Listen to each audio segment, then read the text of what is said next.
What do you get whenever you remove the nuance and complexities of a story under the idea that they aged poorly or were a baseless, senseless decision that didn't age well, and assume that a show would be better by taking it out? I'm going to answer that for you. You get the Avatar live action. Now, Avatar: The Last Airbender is one of my favorite shows. I think Korra is amazing. I love Korra. I know people hate Korra, but I like Korra.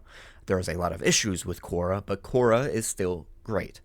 I like the books of Avatar. I have seen the tabletop RPG with Avatar. And I also really like the original show. It is in, if I were to rank, it's probably my top 20 of like my favorite pieces of fiction. Like, I love Avatar. I really, really, really do. So to see a live action that has amazing casting, bar a few choices, has a great set design, great costumes. Some of the CGI looks great, and the fighting and the bending is great, and all these other things. And to hear that they're going to be adding stuff in that we didn't get to see in the show because they're trying to make it a bit more mature, and to really show the complexities of the Avatar world that we didn't really get to see because it was TVY12. Sucks to hear whenever we then end up hearing that Sokka isn't going to be sexist.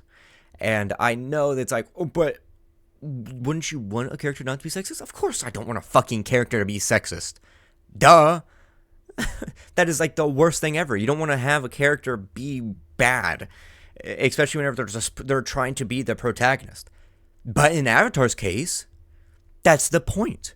He is an immature teenage boy who has these thoughts and ideas that were both kind of ingrained into him and were false assumptions that were never really dealt with by people around him, that he then developed past and worked past because then he got with Suki and was taught by the Kyoshi warriors and other things of how to not be a sexist D-bag. So yeah, it is an important part of his character.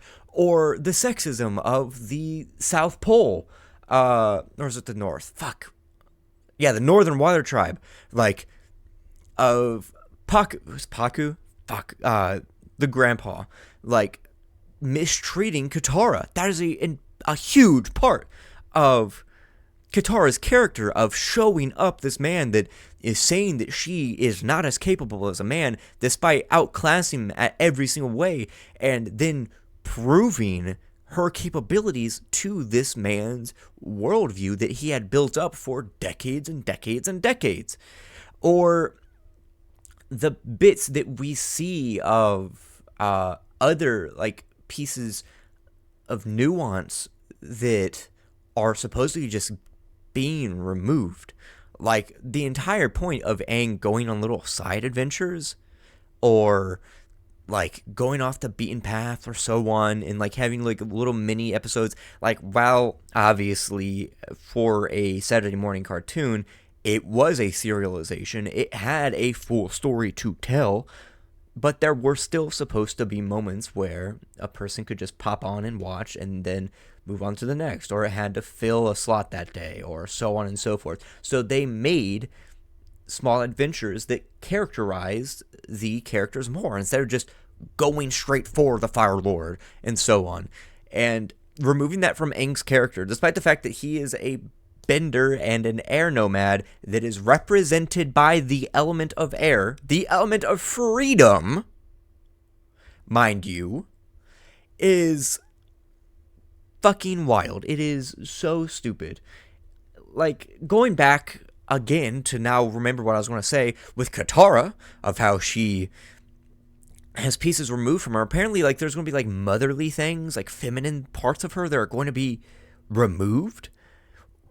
What?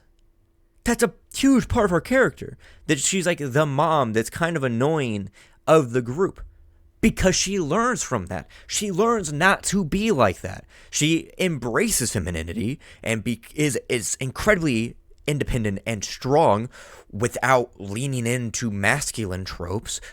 but also learns to not be overbearing. That is an entire huge part of her character. So just to remove it from the get-go removes tension in later books that is caused.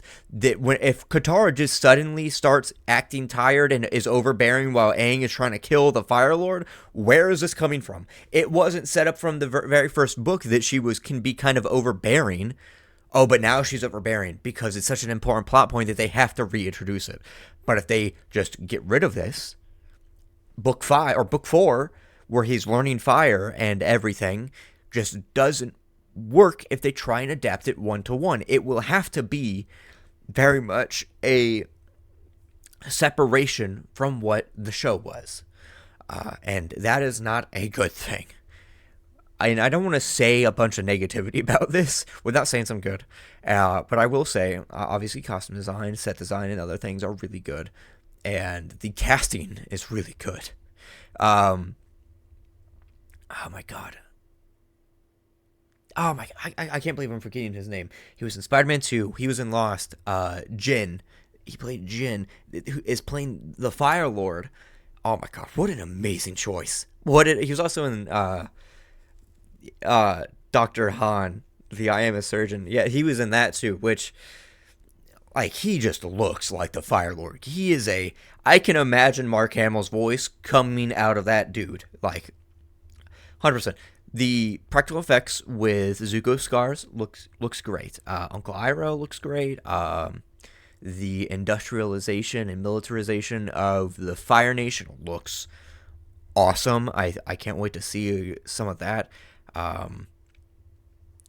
Hearing that they're going to be showing the actual full genocide of the Southern Air Temple is great, because I feel like this show, despite the fact that apparently they're trying to make it Game of Thrones for some fucking reason, should add in parts where originally the cartoon, due to its rating, couldn't show. I think that it will do a lot of good for the world building and add in pieces of canon that don't contradict or retcon things to the main story. Because Avatar is still being built upon. It is still an ongoing world being built, which I had no idea, because I just recently learned about the TTRPG and other things, and obviously I knew about the comics, and the books, but it's still even more than that is being built. The future is being built. We are getting. I remember I heard about how we're having an Earthbender that will be coming out eventually as a show, and hearing the potential that the live action version of the complete progenitor of the show, adding in pieces of lore that could then retroactively add depth to future seasons and to future lore, is a great idea. Except that I'm having the feeling that they're going to fumble it really badly.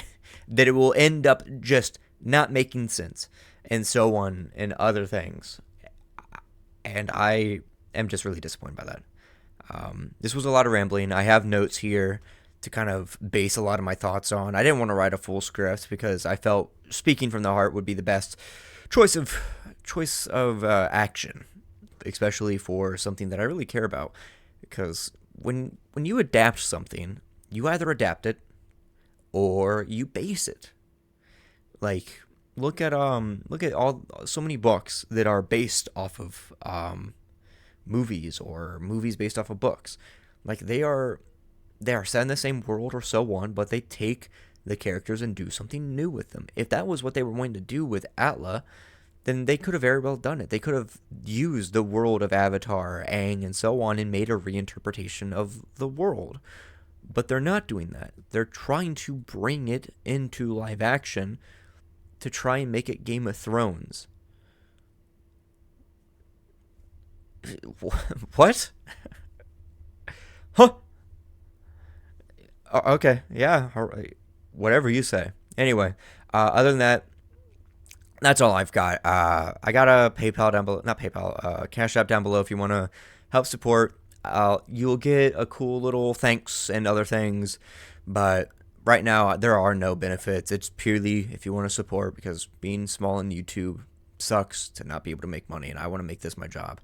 Other than that, leave a like, hit the bell, subscribe, comment down below your thoughts and other things. If you want to hear my opinion on other things, leave it down below. Other than that, I'll see you guys in the next one. See ya. Click!